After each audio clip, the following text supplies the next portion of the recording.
What's up, squad?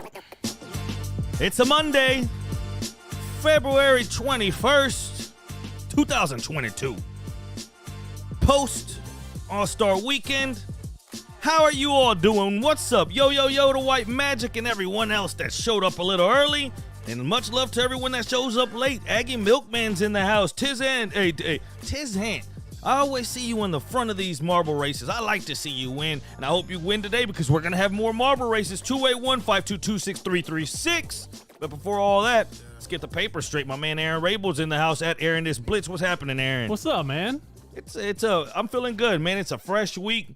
It feels like Friday was such a good show, man. I left after you left here, man. I came back up here. I thought, you know what? It feels like we're gaining some kind of momentum, and we appreciate everyone that shows up. So we want to put together the best kind of shows that we possibly can, and it starts with you. So right now, like always, go to YouTube, hit the thumbs up, hit the subscribe, and then share it on all your social media platforms. Please go ahead and tell your people that's the only way we can grow, right? You got to say, hey, there's these two guys that come on every day. If you need some kind of entertainment at work, you're like, man, my boss keeps messing with me. Well, you come right here to us every single day, Monday through Friday, 1 to 2 p.m. Central Standard Time, and you get your dose of a little bit of everything, laughter, gambling, and I guess we're going to have to start right there with the gambling behind the All-Star Game. Did you catch any of it throughout the weekend, any of the events or the game itself? I watched, let's see, maybe 30 seconds of the dunk contest. Ooh. And I saw it. Which 30 seconds? So I watched a little bit more than 30 seconds. I watched Jalen Green's that first dunk he did, and then I watched one more. I don't remember who. I was like, all right, okay. It's what I thought of a dunk contest. I flipped it off, and then whatever I was watching went to commercial again. I was like, all right, let's check on it again. And yeah, what I saw I was like, yeah, I said this before. I say it again. Get rid of it. Nothing you're gonna do is gonna be entertaining anymore. We're done. It's done. We're done. Get rid of it. Kill it. At what point do we, and if you have anything to say about this, again, the phone lines are open, 281-522-6336. What do you got to say about all this? Do you feel, I mean, where do we start? Like Aaron says, where does the creativity start and where does it stop? Because at one point now, we've gotten to a point to where it's what's next? What can possibly else happen for you to think, okay, this is worth a 10. Now, all of a sudden, you always think, man, where have I seen that before? Has that been done before? And they don't even make it on the first attempts. Is there something to making it on the first attempt as to making the dunk on the, say, third or fourth? Do you think that should go into the scoring? Yeah. Like, I'm against having several attempts. You work on it. Like, this is the problem with this, is these guys aren't going and making them up as they go. Like, it's not five guys sitting there going, hey, like, it's not like a game of horse like you would see on a playground court or anything like that.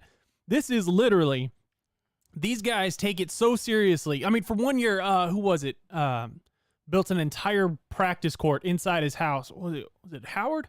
Was it Dwight Howard that did it originally? He built his entire court, he built an entire half court in his house, and then had coaches come in for like months ahead and grade different ones and give them ideas and stuff like that. I think that was the Superman dunk when he did it. And I know one of them. I know one of the winners in the last 20 years. That was his whole plan. It's like he treated it like an actual competition. And that's what these guys do now. They take it seriously. They practice. They get ideas. They shoot off ideas from their friends and stuff like that. Like, you get one chance. If you miss it, sucks. You got a bad bounce. I saw Clyde Drexler look over, and you could read his lips. He said, should we get the Uber ready? Yo, Queen Bee Spice in the house. TD Pookie's in the house. Alan Denson, good morning to you, too. Good afternoon, wherever you happen to be at. Thank you for tuning in. Yeah, man, as far as, how's that going to be a three-point competition without the best three-point shooter of all time when he's still active? I don't care if he's won multiple in a row, and it's not fair. If Curry isn't in a three-point contest, then is it even a three-point contest? No. And that's the thing. To quote Vince McMahon, to be the man, you've got to beat the man.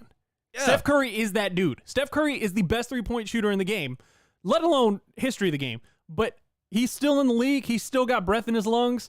You should have to beat him. If you want to be considered in one of those guys, you got to do it. And guess what? That three-point competition has nothing on what he actually does in a game when there's actual money on the line, when there's actual playoff seeding on the line and stuff like that. He's already proven that he's better than everybody else in the league at that. So if you can go and do basically a shoot-around three-point competition with him and beat him, yeah, you get a little bit of a feather in your cap, but also, no, you haven't done it on the same stage as he has. Fair enough. You got to But throw you got to somebody. want him in there. You got to throw him in there. If him or Klay Thompson or those guys that you know are the best three-point, like, I don't want to watch this. I watched the celebrity game and the Peloton guy won. I don't even know who the Peloton guy. I saw all this I guy, had to go this guy look it over up. and over I was again. like, who's this fool? And had somebody told me there was a Peloton guy in there, I would have gone, oh yeah, he's probably gonna win because he's That's one first of those thing like personal trainers. I pulled up a video and he was just. I'm like, damn. I should have looked a little more into this. This guy's in shape. He was out there trying hard as hell too. Aggie Milkman pointed out that's Ric Flair. Actually, it's like everybody from WWE, from all the, from every one of the Four Horsemen said it at one point. Vince McMahon said it. Triple H said it. Stone Cold said it. Everybody has said what? that. To be the man, you've got to beat the man. Oh, yeah. I mean, for Ric sure. Flair probably coined it, but every single person in the WWE stable, when it was WWF, had said that word at some point in time. I've heard they it had in a the belt boxing on their world shoulder as well, oh, too. Yeah. You gotta. I mean, we all know that to be the champ, you gotta be the champ. But to be the man, you gotta be the. It's always like that since you were a kid. You took your fight at the bully. To be the man, you gotta beat up that bully. You gotta take your chance. Sometimes it didn't work out, and you ended up beat up, but you went out fighting. And now we're gonna go to the Not 100% Club like we do every single Monday. Go ahead and, hey, if you have any submissions, shoot them out and we'll get into it. Things we're not 100% about, Aaron. I have a few here that I came across this weekend. Things I'm not 100% about. Let's start right there at the top. As you all know, should Juwan Howard lose his job? Things I'm not 100% about. This is what happened if you are not. If you live under a rock. Post game, Michigan got blown out by Wisconsin. Say, hey, come here. Yeah, I'm talking to you. This is usually when it ends. But no. Well, he comes around and he takes a grab, a swiper, whatever you want to call it. In this society, it's assault. And then look what happens after this. Usually, it's not the coach that starts this to provoke something like this. There was real punches getting thrown. Not his first offense. What do you make of this, man? Are you 100% that he should still be coaching there knowing that he did this last year? A year ago, he did something similar, except for he didn't take the big punch. What do you make of this? Are you going to defend him here? Because there's some people defending as well. There's plenty of people defending it. So to explain, I'll break it down real quick. There were, I think, 30 or 40 seconds, I think, left in the game. Wisconsin had 2 seconds left on the shot clock. They decided to use a 10-second timeout because if you take that timeout, it resets your shot clock for you, gives you a little bit more time, and he didn't want his players to have to run. So he takes his timeout because he's got it in the bag. They're going to win, but you still want to make sure. This is a big conference game. This is going to affect some seeding stuff. Feelings for the are tournament. hurt. Juwan Howard got pissed. Juwan Howard got in his face, and he went, and the second they came, like what was excluded from the actual clip that made it, if you go back and watch the long version, the second the buzzer hit, Juwan Howard and that Wisconsin head coach face to face. Right before they went face to face, right before, he says, I'm going to remember that. Yeah. About the timeout. But then it's coming to light, though, in fruition, that if you really dissect what happened here, Juwan Howard was playing press defense with walk-ons and backups during that last minute. Yeah. So this is a matter, and it's a case. If you go to the doctor with this, he's going to say, I'm sorry, Bo, but you got a case of the butt hurt. Your butt is hurt. And that's what happened to Howard here. And again, what if one of those players they get into a real, what if punches start connecting? And I mean, what are you going to do? Give him a bigger suspension because this was provoked by the coach? It's just a mess. You can't have this happen. No, and this is the difference between NBA and college. So NBA, it's fake tough guys all over the place. Are there some guys who actually probably would throw hands, like Russell Westbrook, who's not there? I'm not sure he's 100% there. I think he would honestly throw hands, and then all of a sudden the next morning wake up and go, nuh-uh, I didn't do that. But NBA guys, when they get into each other's faces, 99% of the time with the exception of like Ron Artest, it ain't happening. They're not throwing punches. They're not actually going to, pop off and fight each other. College is very different. You're dealing with 18, 19, 20-year-old, 21-year-old young men who are still so full of freaking testosterone that their body and their brain don't compute it the same way. You're supposed to be a leader of young men. You're supposed to be able to show them a good example. You're supposed to be able to go into that locker room afterwards and go, guys, it sucked. I addressed it with their timeout, but guess what? We play them again in the Big Ten tournament. We're going to make them pay. Nope. That's what you do. Nope. No, instead you go and you both. Now, I'm not going to excuse the Wisconsin coach. He put his hands on Juwan Howard too, but Juwan Howard and him both put their hands on each other when they got too close and started, jawing back and forth. Okay, so let's stop right there then. Should we be done with the handshakes in general? We talked about this last week. I talked about my son's games. College fight. Like there's no time to let it simmer, to let say, man, we just got blown out. There's none of that. It was just, hey, the game's over. Let's go. Is it time in 2022 to be done with the handshake post game? Can we not just bow or something? Just like if we're doing kung fu. You see on kung fu after they put their hand on each other, these boys are hand to hand combat. And what do they do after?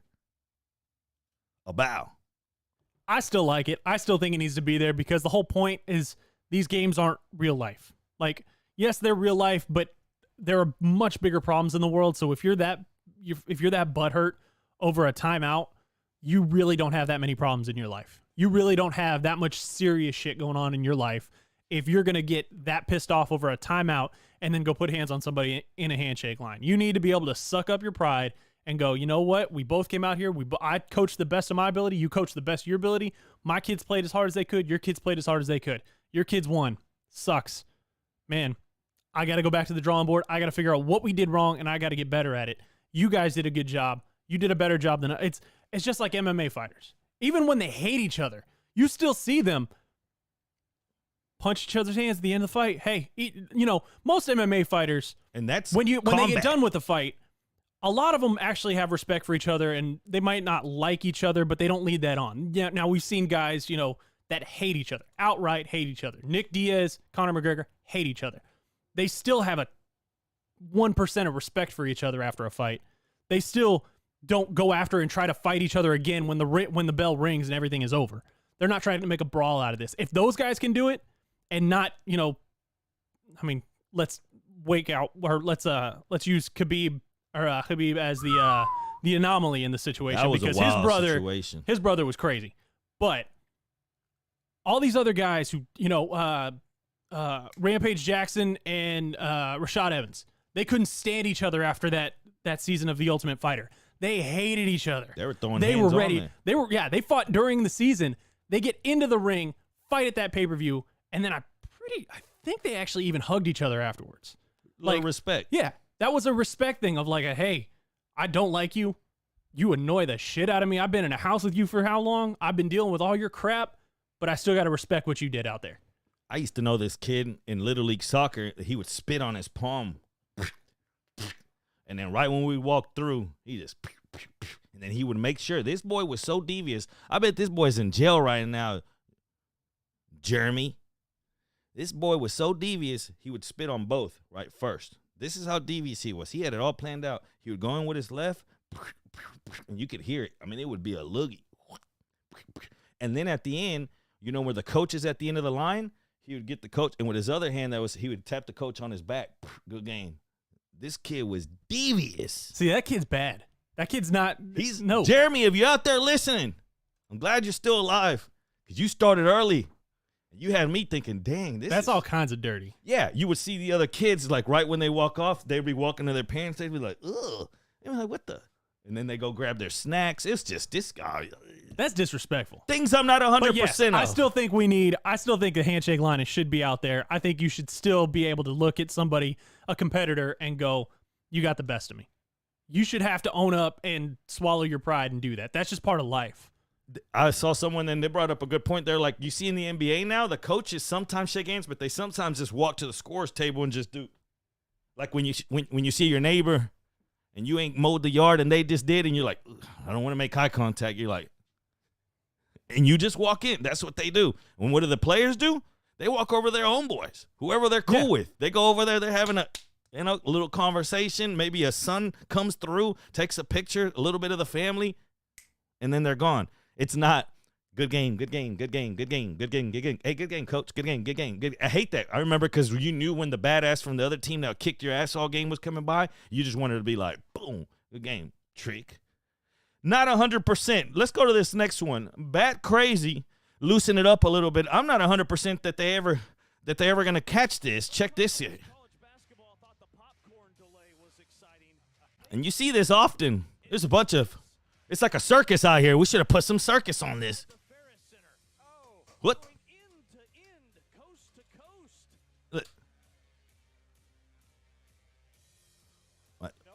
What is she going to do with that hand towel other than massage Deshaun Watson?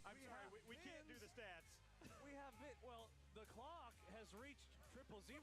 We're ready to play basketball. Look. But we can't play I mean, really? until we secure this bat. What is she going to do with that towel? By the defense. Then I'm not 100% they're ever going to catch this bat. This boy. Boom, contact. Oh, we have a deflection. Uh-uh. We have a deflection. And he's gone. The bat was able to break free, and now the bat is behind the curtain.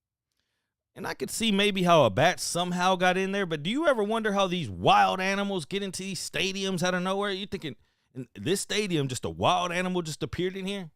No, because so anytime you're doing like equipment stuff like that, any of the background people, scores table, equipment guys, stuff like that, you leave those doors open. Like I've been in NFL stadiums, indoor NFL stadiums, where everything is shut off normally. There's a roof, all that stuff, but you have to leave this giant garage door open to get an 18-wheeler in there, to get another box truck in there, to get all your equipment in there and all that stuff. There's always time, and nobody's watching those 24/7. A bird will fly in, a bat will fly in, something will sneak it, every now and then a cat will, scurry in when nobody's watching, and that happens. I mean, animals look for shelter too, because that's what's needed in life. Animals look for food too. That bat, I guarantee, has been eating insects and bugs and stuff that live in the rafters of that thing for probably days, weeks, and he's found himself a nice little home that when the lights turn out at the end of the night and nobody's in that gym, he's got a whole nice air-conditioned place to himself where he didn't have to worry about anything. That bat. And here are these humans messing with his habitat that he's created.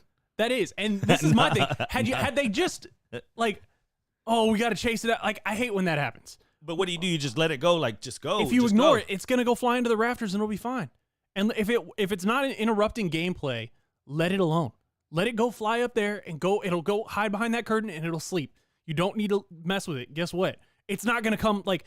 You remember them saying when you were a kid, like, "Hey, that animal's more scared of you than you are of it." Yeah, but Some sometimes animals that didn't it's work not. out. Yeah, I was about to say. Some animals it's not. Now, That didn't work sometimes out. that was just a straight up bullshit lie. But for most animals, especially like bats and birds and stuff, they don't want to get anywhere near something that has its feet planted on the ground because they can fly away, and the second they get near something that doesn't, they are going to be snatched. That's just nature of the animal and evolutionary growth. That reminds me of a story right there. I had a friend. I went to his house. I was a kid, maybe about 12, 13. Get to his backyard, and everyone's like, man, my dog doesn't bite. Everyone usually says that. We walk back there, and there's a big-ass husky back there. Big. He says the same thing, and he don't bite. You'll probably hurt him. He's probably more scared of you than you are. And I'm like,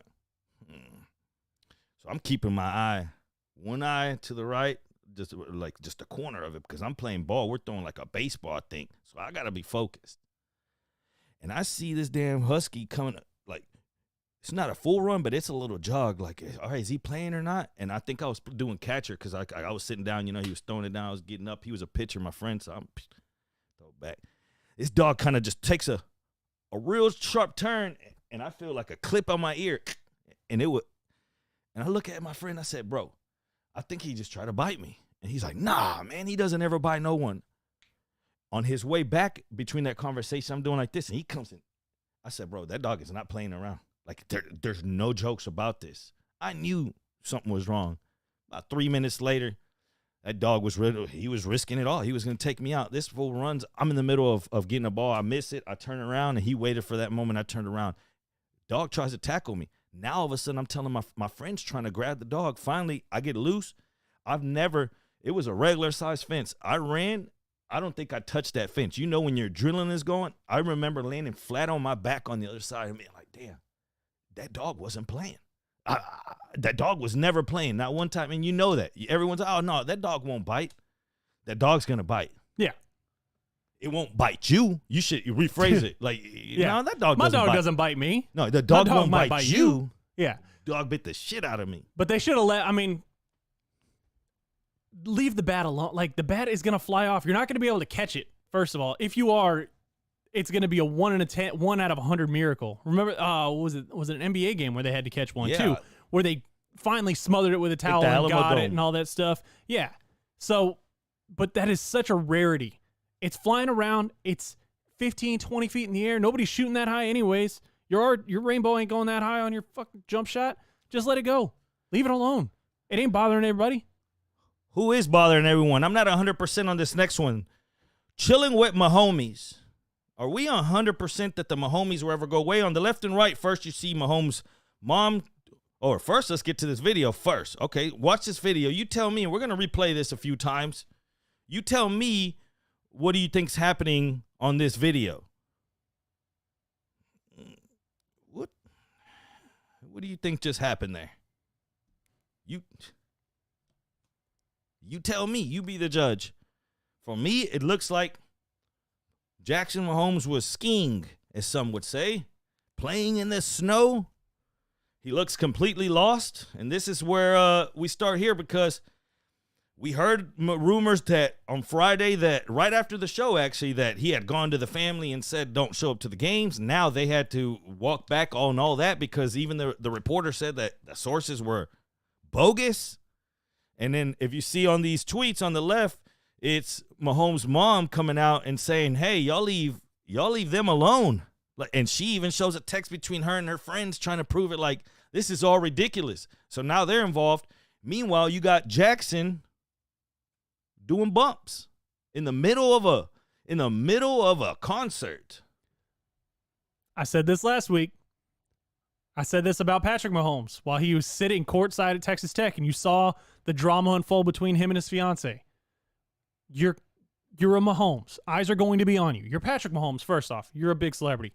Jackson Mahomes has now, this is my problem with this, is that Patrick Mahomes, there are guys who play NFL football who don't want a spotlight.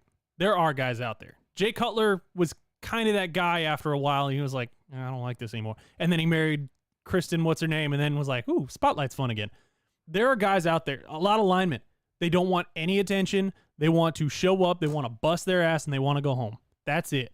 They're really good at a job. They want to live that life. They don't live the quarterback diva life, the wide receiver diva life. Patrick Mahomes is going to be a household name because of who he is and because of his talent. Jackson Mahomes used his brother as a springboard to make himself a public name. He has used his brother's name to become a quasi-celebrity. Have you seen the robot he does? The water sprinkler he does? The kid in play? He does them all. He does. But he brought this on himself. When you go seeking attention and seeking to become a celebrity, you can't go out and start doing stuff like that without knowing people are watching you at all times. People are recording you at all times. If you want to do it, and that's part of your life, now, if he were to come out and tweet today or TikTok today or whatever the hell he does and go, yeah, so I was at a concert enjoying myself. What do I give a damn? That's fine. Do it. But you brought this on yourself. Now, I don't expect him to go and go, why is everybody being mean and videotape? If he does that, then Patrick Mahomes needs to sit down with his little brother and go, get out. Get out. I love you to death. I will see you at Thanksgiving, but stop. Stop using my last name and my fame to try to build your brand. And that's exactly what's going on. Now he has a brand. Hey, shout out to the first-time chatter, T. McCown in the house. He said Aaron with the mic drop. Not sure where, but... That was when we were talking about handshake lines and stuff. Aaron with the mic. Welcome, welcome, welcome. Everyone give him a warm welcome. Tiger Woods' dad. Aggie Milkman is always on it. Let's get to this last one before we get to break. I'm not 100% sure if you saw this. This is going to be, man, I need this. When you see, the supper, with Jesus and them, the final supper, is that what it is? The Last Supper. The Last Supper. How do you not know that? I'm not a. This is like the gambling one. I thought first thing I'm like, what are they playing, man? I look on the table and I scroll. I zoom in. Nothing but hundreds on the table. Should they have shown this? My son. I mean, don't get me wrong. He knows about gambling a little bit, being around me, and he looks at me. He's like, "What are they doing? What are they playing?" I mean, one. So if they did not know that TNT camera was rolling and it was going to that was going to be a live TV camera, because that's the problem, is that the guys behind the scenes usually when I've been around those kind of guys, when they're taking film or they're taking audio and stuff, they'll usually look at everybody around them and go, hey, by the way, that camera's hot. They can put it on TV at any time. They can put this on the live feed. Hey, there's a microphone in the corner that's going to pick up everything you say. I've done it. I've had to tell people before. I've told people even when I perform wedding ceremonies and I'm sitting with all the grooms and right before they walk out down the aisle, I'm like, hey, by the way, don't pick your nose. I have a microphone on so people can hear the ceremony. It's wired to the house sound. Whatever you say in the next 5 minutes, it better be something. I was like, because I tell them, hey, I keep my microphone muted at all times. On the off chance something screws up, whatever you say, make sure it's something that if your grandmother heard while she's sitting out there, she's just going to chuckle and not go, oh, good God, what did I raise? And I always warn people of that. There's all these production guys will typically tell a group of athletes and stuff like that, hey, by the way, there's a camera rolling, there's audio being taken, just don't say anything that's going to get you in trouble. Don't do anything crazy.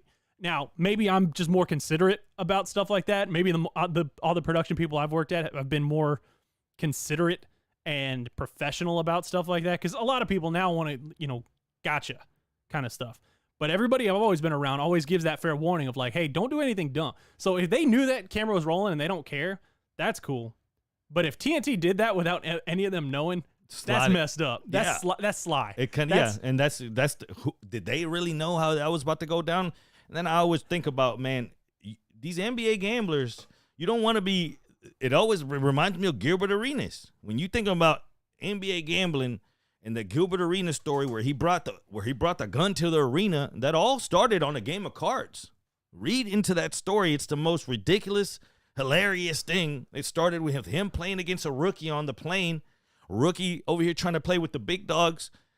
He's on a rookie contract, obviously, and Arenas over there with big bets, just stanging him up. Rookie runs out a deal, doesn't plan on paying Arenas. Arenas says, okay, well, how about this gun? Just like that, all over a debt. I mean, all these players gamble. I've been around enough people who travel on team planes. That's all they do on these flights, back and forth. That's all they do in the locker room. I mean, hell, look at The Last Dance. Michael Jordan was gambling on a game about rolling a quarter. Like, this is what they do. Everybody gambles in this world. That's what happens. At the same time, I do want to know what the hell they were playing. I know that they were stacking up money way too expensive. More money. There was more money on that table, I guarantee, than what I'll probably make in my lifetime. Yeah. Period. But I still want to know what they were playing. Were they rolling bones? Were they doing like? I see some cards. No, they didn't even show them on here. Was it bones? I would have thought dice. One of them had nice and fast. Just let's go next. Dice is just fast. Although in this digital age, were they playing what happens next on like TikTok videos or something like that? Like everybody, you watch the first like 30 seconds of a TikTok or whatever, the first half of it, and you go, okay, what happens next? Everybody throw $100 in. What happens next? And all of a sudden they hit play and Bear comes and rips the dude's arm off. Yeah. Somebody has to call it or else the house wins. That would be a fun game. That's what I would start instituting if I were them. If I were you, though, this is a fun game. We're about to play marbles. And you know what happens with marbles? If you want to be at the Flamingo next March Madness, on a Flamingo floating with Bo drinking something, who knows what's going to happen? This is your chance to get an extra bracket. I'm feeling good today. We're going to do the top 3. You want to do top 3, get a bracket? Let's start getting more brackets out here. Make it a little harder. 3 people. Do we do last place gets a bracket? It's hard to get in last place. Nah. We'll do it at the end. Okay. We'll do so 3 top this 3. time, 4 at the end. Top 3. I'm not even going to give out the instructions. Please wait for Aaron to load it up first, and then he'll tell you how to get started, though. But remember, the prize is for March Madness, next one, obviously, because you're doing brackets for this one. Every time that you win, you'll get an extra bracket. That extra bracket will give you a chance to go join me next season for March Madness in Vegas, wherever it is at a pool party, I'll pay for your trip there, and I'll pay for the entry to the pool party. And that's what you're going to win here on Odd Takes. We'll be back.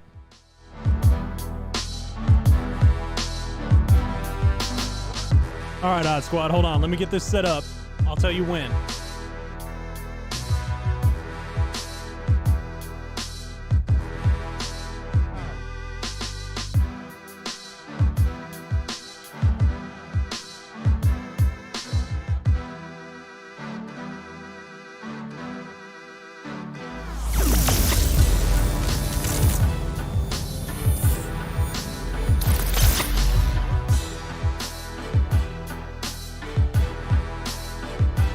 All right, now go ahead. Exclamation point play in the chat. Tizance, Aggie Milkman ahead of the curve.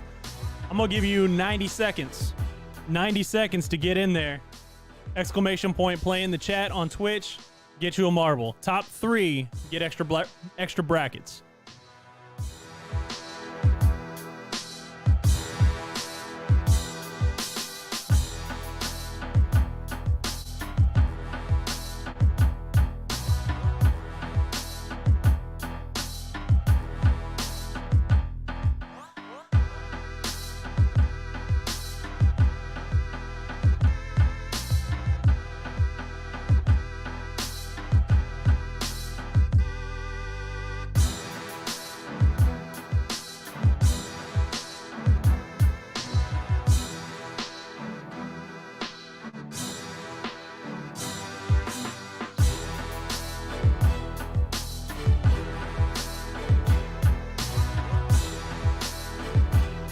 All right, I'm giving you 60 seconds till I hit play. There's only 14 of y'all in there. There's a lot more than that in the chat. A free trip's on the line. Exclamation point play in the chat. Get you a marble.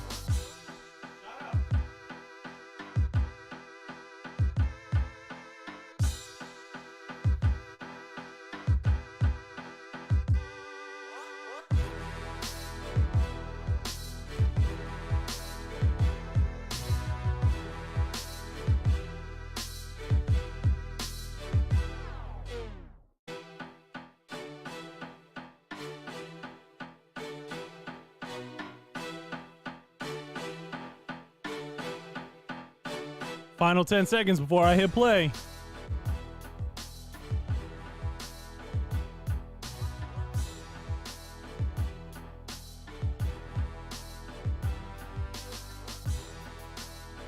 All right, Odd Squad, here we go.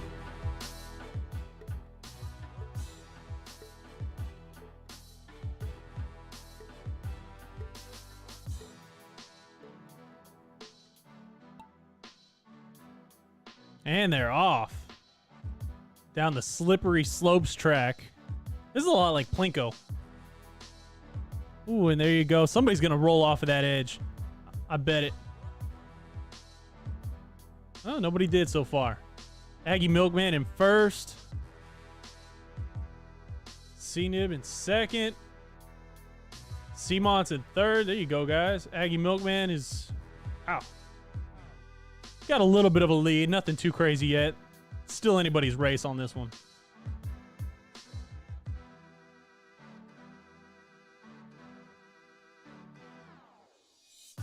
There are rocks? Is it throwing rocks at you?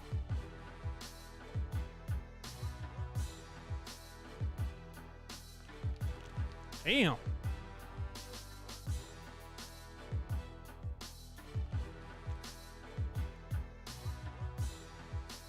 Now who's down in first? Jimenez down in first. Ooh, gotten stuck on those little cones. You got Tizance, you got JG taking a commanding lead. Rolling, just, you got so much speed, you're just rolling over them.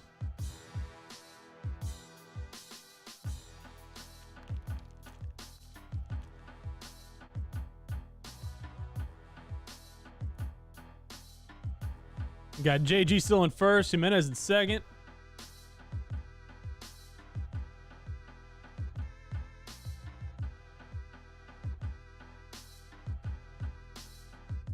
Man, Aggie Milkman fell off the map. Not fell off the map completely, but...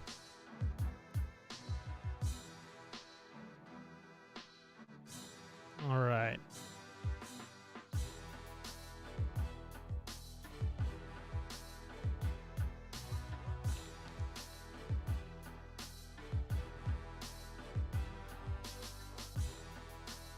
Oh, damn. All those little... Everybody's getting stuck with these little obstacles. Cuse Orange coming out and pushing out of the way. C-Nib, Tizance. Dude, these obstacles are no joke on this track.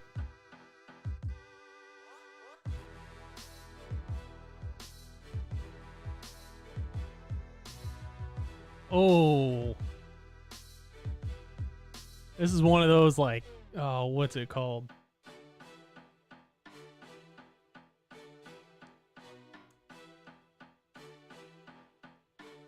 JG out in first again.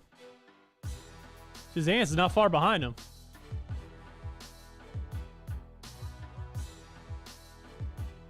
JG just rolling through. This is a long track. This is one of the longest tracks we've ever played, right, guys? C-Nib in second, Cuse Orange in third, Tizance. Everybody's just kind of...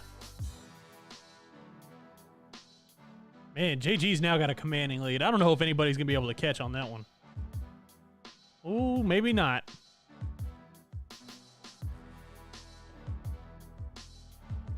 Cuse Orange about to go up the little Master Blaster track. Ooh, JG got out of it. Ooh, the jump in. Hey, look at that. JG came in first. Cuse Orange getting ready to go down the giant water slide or alpine slide of death. Oh, not enough on it. Cuse Orange. Oh, C-Nib. All these people have been falling off. JG Forms and Truck Driver Pookie. Top three. Each of y'all get an extra one. Oh, Queen Bee fell off the map. This track is no joke, y'all. All right, guys, we'll be back here in a second.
Yo, welcome back, Marbleheads. Good Lord, that was a long track, a crazy track.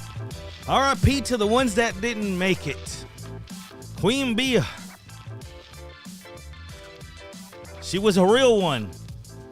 Who else flew off that didn't make it? Cuse Orange? Cuse Orange flew off. C-Nib flew off. There were plenty of them. There were real ones. There were 5, I think, out of the 15 that race that did not finish. There were real ones. Such is life. Some of us won't make it to the finish line if there is one. And today wasn't your day. But cool thing about this is we're going to go ahead and do it again after the show. Different track. Hopefully different results. And all you that are stacking up these brackets, good luck to you. Hopefully, again, Vegas with Bo. And just wait till for example, baseball season gets going. I'm going to do some baseball tickets, especially I'll do them for out-of-town people also. I can't exclude you. You get tickets to whatever ball game but for my Houston people, you know me, I like to throw parties at the ballpark. So it'll be a random day. We're going to go pile up in the Crawford boxes, about 8, 10 of us like we always do. We're going to drink beer till we can't drink any longer. And I'm going to be giving away a lot of stuff in that nature. And just, again, we're going to try to keep it fun and appreciate you all for showing up on a Monday. I see we got a new Twitcher here. Who is it? First-time chatter, Demolisher. Demolisher 203, thank you for showing up. Go ahead and hit the like, subscribe, everything that you can. YouTube heads, let me not forget about my YouTube crowd. The General, my man Rod's over there, and C-Monts is in the house. Alex Villanueva is also checking in. Appreciate you hanging out. Like every single Monday, let's get to the next topic here. It's what were they thinking? What were you thinking? What were they thinking? And we're going to start right there. We're going to do a what were they thinking Michael Jordan All-Star Edition. You saw Mike come out, and you saw the cameras on him quite a bit. Let's check out a few of Mike's moments from last night, and let's think about what was he thinking.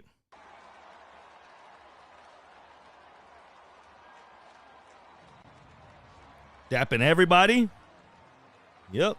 Look at Barkley right behind him. Remember, they used to be boys until they weren't. Yep. You know he knows there. You know Barkley knows he's there. That's MJ. Walk right by him. What was going through MJ's mind? Do you think he was trying to be Team Petty? What were you thinking? I think so. Definitely, right? He knew where he was. He knew exactly where he was. That's why he kept not turning. Like, you know, when there's somebody you like, especially when you're at like a party and there's somebody you want to avoid, no matter what, you're always making sure that your back is to them. So you can never have to do that. Hey, what's up, dude? Like, uncomfortable. Yeah. Showing up to a party was. and X is there, Yep. and you're like, as soon as they walk in, they're not even supposed to be there. X shows up. Maybe that X is with no one, and you're there with a new girlfriend, or vice versa. You're single, X shows up with a new dude. Regardless, super uncomfortable, right? So they walk in, you don't even know. You're over there at the Jungle Juice, just pouring up. All of a sudden, you see her walk in. It messes up your whole damn time. It messes it up, and that's what happened here. Barkley knows. He knew. And then let's get to the next one. What was going on through Jordan's head on this one?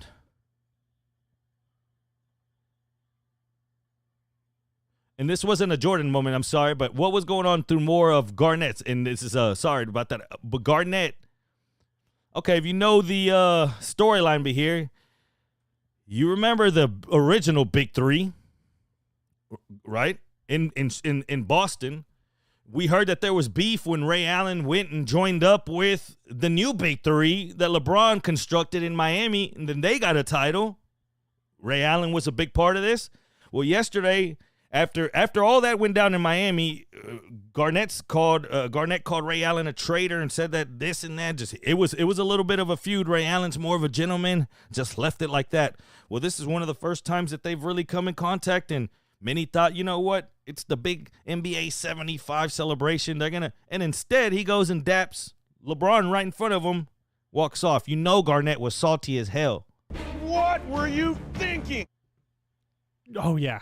You know it took a lot for him to not, like, say something and go, bitch. Yeah. You know that's what he wanted. He just wanted to do the short under the breath. What a bitch. Over and over again. And you can see him holding, like, literally the eyes to the sky, the God give me strength not to slap him in the face because I can't stand him anymore. That it's obvious there. And then you got Paul Pierce going, oh, this is awkward. Thank God I'm not standing in between these two. Thank God I'm not on the other side, because that would be even worse. What were they thinking? You know, he was thinking, man, I just want to choke somebody. I'll choke somebody right now. That's exactly what Garnett was thinking right there. He just couldn't do it. Ray Allen was thinking, man, I'm not going to say nothing to him. What were they thinking? What was Jordan thinking here?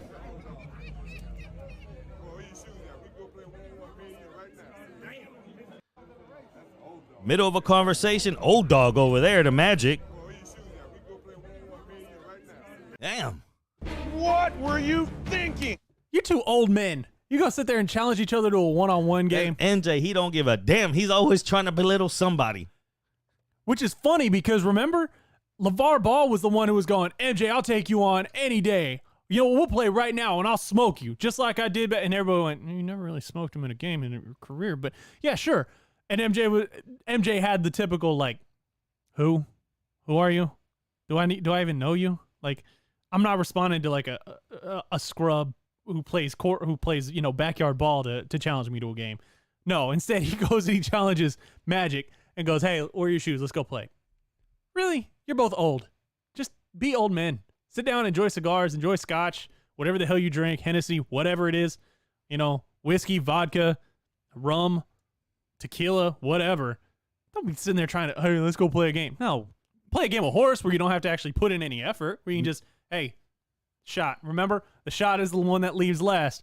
Yeah, let's do shot. Let's play horse with actual shots. Let's do shot for shot and play basketball. But don't be running around trying to get up and down a court like this at your age. Many Come on, didn't MJ. even think that MJ was going to show up. Whenever he walked out there, it was like, whoa, he doesn't. MJ isn't about the public like that no more. He doesn't really like. What if he runs up on Isaiah Thomas? Is there still going to be a beef there? You saw the way he was acting, and he's royalty though, man. When you saw him come across the screen, it's just like, man, there's MJ. Damn, right? He shines a little different. It's MJ. He's got like a sparkle to him when he walks through. Let's get to this next one. What were they thinking? This is out of control. I told you that it was ridiculous the entire weekend, but you're going to put the Currys out here? First off, Steph Curry in Cleveland, first off. Boo, right? We know the Warriors and Cavaliers grudge matches. It seemed like every finals it was them two, right? So then they're going to put these on here for what first was a weak-ass game of blindfold, and we're going to put two different type of Gatorades in a cup, and I don't know what the hell they were doing, but it was all really for them to be able to promote their new relationship show about dating that's going to come out soon, and this is how the crowd welcomed them. And her husband, what's his name again? Two-time MVP Stephen Curry. About Last Night is now streaming on HBO Max. Tell us about it. And her Like, husband. you knew damn well that's not a time to promote, especially them. Let's go promote in Cleveland. Boo. Well, this is the thing, is that as much as everybody hates Roger Goodell, this is going to sound like this is going to weird tangent. It's not, I promise. I'm going to loop this back in. As much as everybody hates Roger Goodell, he knows it. He doesn't hide from it. What does he do every year at the draft when they have a live draft? And the second they go, "Ladies and gentlemen, please stand and welcome the commissioner of the National Football League, Roger Goodell." He goes, "Yeah, bring it, come on. Yeah, I'm going to be your punching bag. I'm going to be your $38 million a year punching bag. What you got? Do it. This is what I get paid for." If you're going to do this, then they're sitting there laughing, and you can see in her eyes that she's kind of like, "Oh, this isn't what I expected. I didn't expect people to boo me." What did you expect? What did you expect? You know what? When that happens, you've got to take a page out of his book and go, "Yeah, come on, Cleveland. Yeah, I got another ring because you guys choked." Do it. What did you expect when you opened a restaurant in Houston? Yeah. Aisha? What were you thinking? Like, you've got to be able to take it. You got to take the hate that kill him with kindness thing. Yeah, cool. You want to hate on me? Cool. I hate me too. Well, Curry- Boo me. Boo Steph Curry. I suck. Oh, wait. I drain threes and I kill your playoff hopes. And I dropped 50 the very next night and made. Think about what transpired. We just showed you how they welcomed him, Steph Curry. And then you see him drop a 50-piece last night, and everyone was cheering, like, yeah, shoot more.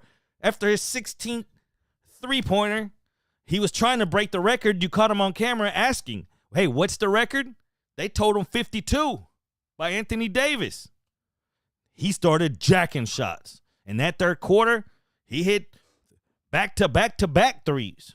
He hit one with one leg. Then he hit one from the logo.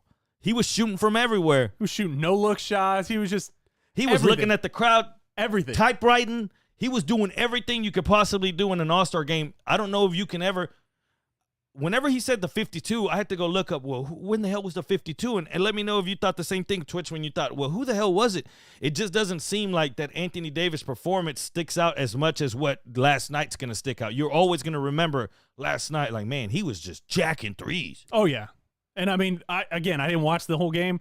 I watched highlights after it was all said and done, and I saw Twitter blowing up about it, and I was like, let's see how fun he made this look. Because there were moments, he was 90% of the highlights that looked like the actual All-Star game. That part was fun to watch. I saw the Ja Morant trying to do 2 or 3 different dunks in the middle of the game, and everybody, like I said last week, a couple years ago when LeBron teased that he was going to enter it, everybody finally in the third quarter cleared out the lane and would let him go from the three-point line, do his run-up and his dunks and everything like that. Everybody was doing that for Ja Morant last night.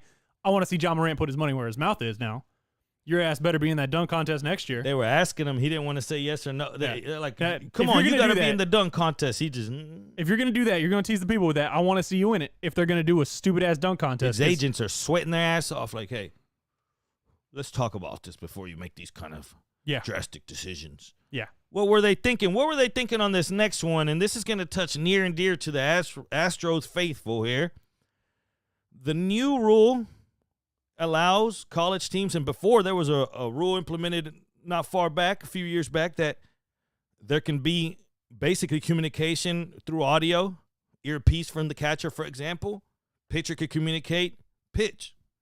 Okay, it's made to better the rhythm of the game, to shorten it. But now these boys are doing electronic wristbands. What were they thinking? Check this out. This can't end good. Maldonado looking at that wristband. It is technically called an electronic display board in the NCAA Sorry, bro. lingo. And this is the first year it's been legal for a college pitcher to wear something like that. So he deals strike 1 into Huey Morrill. It's from a company called Game Day Signals. And Scott Brown, the Vanderbilt pitching coach, is punching numbers into a controller he has. And all Vanderbilt players on the field have one, and they all see the same thing. That tells the pitcher what type of pitch to throw and where or how to throw it. Yeah, pitch and location, and that's important, obviously, for the pitcher and the catcher, but also Oh, no. fielders to know, hey, is this guy potentially going to be late on the ball or early on the ball? It might give you an extra, 1 or 2 steps in a hole, or make you able to make plays that you might not be able to otherwise. There's Scott Brown. He's not sending a text. He's calling the next pitch. Oh. Everything goes as planned, and Vanderbilt seems to really have liked how it went both in scrimmages and training and in the first game yesterday. If they keep using it, Vanderbilt's catchers will not give a single sign to their pitchers the entire season. What do you guys think right there? Let's stop it right there. What do you guys think? Are you for this or against this, Aaron? What were they thinking? Can this possibly end good? There's going to be somewhere in between here, a gray area where you can cheat. Yeah, it's going to have to be, there's going to have to be some type of regulation for stuff like that. Now, I never, ever, even as a child, never thought, oh, baseball games are too long. And that was always what I heard, was that we got to make the game shorter to get the youth to watch. The average baseball game is like 3 hours and 2 minutes. The average football game is 3 hours broadcast. Same thing. You just have different types of commercial breaks. That's what happens. I never thought baseball was too long. I mean, now, granted, I've been in a stadium for a 16-inning game. It sucks. Eventually, like, dude, just somebody score. Let's get the hell out of here, because they cut off concessions. Yeah, that's a bummer right there. They say we got to speed up the game. We got to do this. Now, you and I talked before the show about the fact that catchers they can still wear an earpiece. They have a little monitor radio in their back pocket, and they have an earpiece, just like a Secret Service person has. And their coach, their manager in the dugout, tells them, "Hey, this is the pitch," and that's what he relays. Now, the problem with and I brought it up to somebody recently when I was talking about it, and I was like, man, I still don't like it. I don't like that. I want that to, like, if you're going to be that, if you're getting ready to go on to the next level, if you're going to be one of those guys, you got to prove to me that you can handle the responsibility. And the issue that he brought up was like, dude, you've got 20 pitchers on staff at least to know all the different signs and for every single pitch. Like, that'll drive a catcher crazy, because they don't always pitch. It's not like a major league team. It's not 2 catchers and they handle everybody. It's 3, 4, 5 catchers, 20 pitchers, all the combinations you're going to get. Not everybody catches for the same, and nobody catches the same guy back to back. So I understand that, where you're wanting to, I guess, be more efficient with it, and you want to, hey, instead of putting 20 pitchers on each catcher and going, hey, by the way, we have 100 and something different combinations of signals now. I get that. This part, it's going to be really easy to mess with, and unless somebody's watching it like a hawk, unless they put an umpire in the outfield watching just with a spotter scope the whole time, making sure, I don't know how this is going to work. long term. Seems like you're trying to fix one problem with the sign stealing. If you go with this, well, okay, well, if he doesn't have to relay any messages, how are you going to steal signs? But it seems that somewhere along there, especially in electronics, there's going to be a gray area where someone's going to figure out, hey, hold on, wait just a second. I don't know how yet, but they say, what if it translates to the majors, to the big leagues? I mean, this is another problem. Like, technically, because this is just like what quarterbacks have on their arm in the NFL. It's not the exact same thing because it's digital, but it's a giant sleeve that goes on your forearm where you just look at it.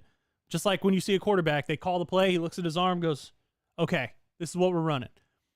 These pitchers are doing that. You can still set somebody up in the outfield with a scope looking at those guys and going, hey, you just called for high outside. You could do that still. Stealing signs. So stealing signs electronically using somebody in the outfield, that's wrong. What's always been taught in the game is if you're on base, you better be trying to steal signs because everybody else is. That's just part of the game. Yeah. You don't like it, change your signs. It's going to be hackers that could find a way. Like, that's what I'm when saying. you bring this into your home park, how do you not know that they've done something to their Wi-Fi or their internet signal where You got to use El Chapo's they have Wi-Fi. a drop on you at all times? You got to go the El Chapo route. He had his own systems. And on that note, it's almost 2:00 and we got to get out of here. You guys got some marbles to play. And everyone, I'm going to make you a deal right here. Barry on deck, that starts right after us. Maybe a little bit after those marbles. If you stick around, they always support us, so let's support back.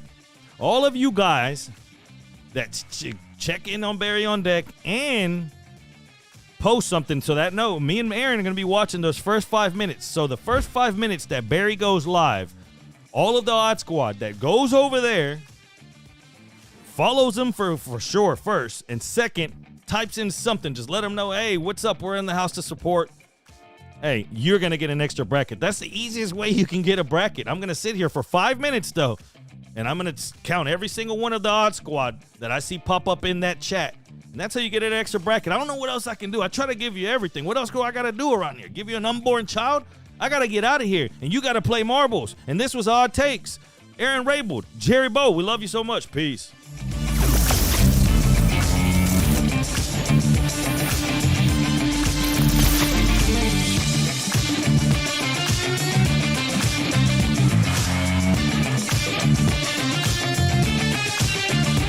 All right, Odd Squad, one more race. Okay. I told you guys, subscribe.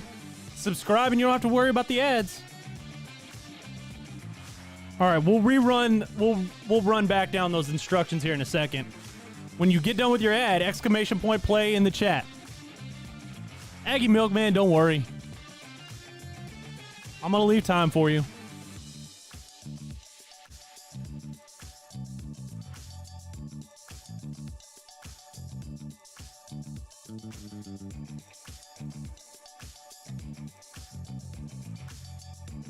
All right, guys. I think the ad should be over by now. I'm going to give you guys another 75 seconds to get your exclamation point play in the chat. Now, somebody who's already put theirs in. Queen Bee, Pookie, somebody. Did you guys hear the instructions on Barry on deck? Did it make it before the commercial started? Just answer me, yes or no. Okay.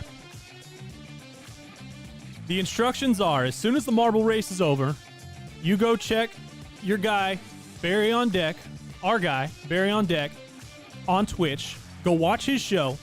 And we're going to be watching the entire first 5 minutes after our marble race. And if you comment, you tell him you came there from us, you were watching Odd Takes, and then you went to Barry's, and you subscribe to his channel too, then you're going to get an extra bracket.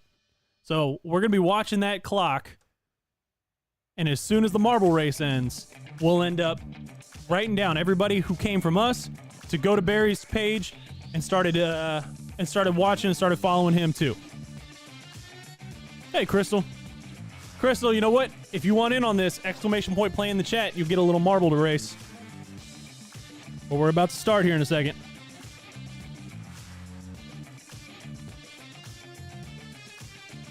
Does that make sense, Tazance? That makes sense, Queen Bee? Everybody?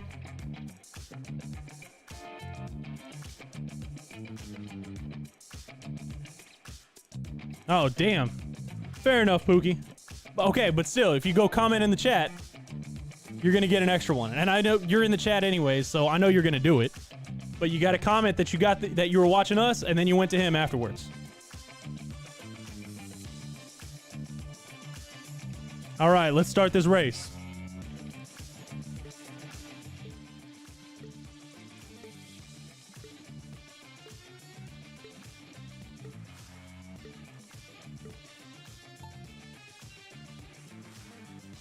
Mountain Mingle. Here we go. Aggie Milkman taking an early lead. Ooh, Texans is all the way down there. And then, wow, Jimenez just flew down that mountain. Didn't even hit didn't hit any of those obstacles. You got Tizance going down there, getting through the little air pipe thing.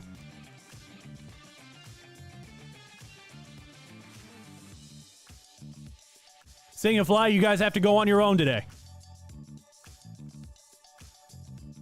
We're going to raid later in the week, but we want to make you guys earn it this time. Aggie Milkman back out in first. Texans not far behind. Jimenez back there in second place.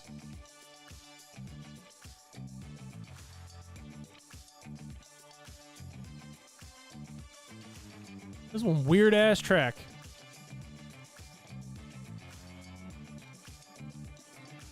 Pookie's out there. All right, who's in first? C-Nib's in first. Aggie Milkman in a close second. It's going to be a good battle. Alex Villanueva right there in third. Not too far off.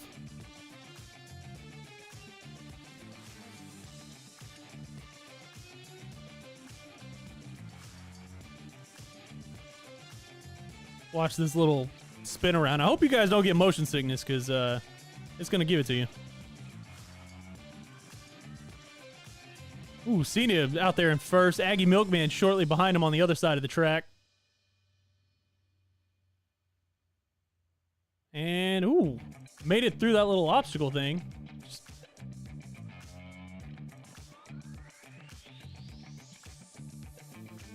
Ooh, let's see how, man. Now everybody's getting scrambled in this.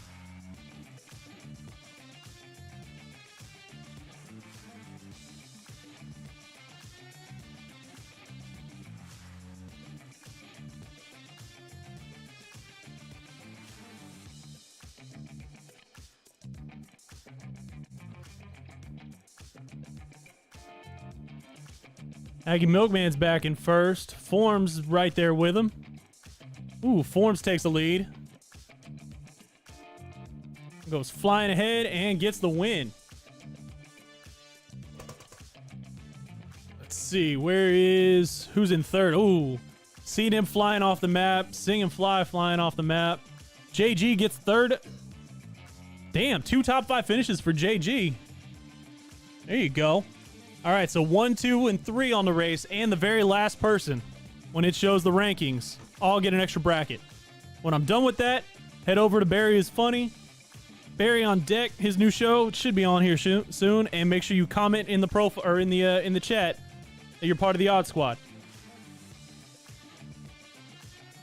All right, let's see who it shows came in last place. Sing and Fly came in last place, flew off the map first. All right, guys. Go check out Barry on Deck. Have a great rest of your Monday. We'll be back on Tuesday. Oh, by the way, tomorrow is National Margarita Day. You think we're not going to celebrate that? You got your mind. You got another thing coming. All right, we'll be back tomorrow, 1 o'clock. Go have fun with Barry. Peace.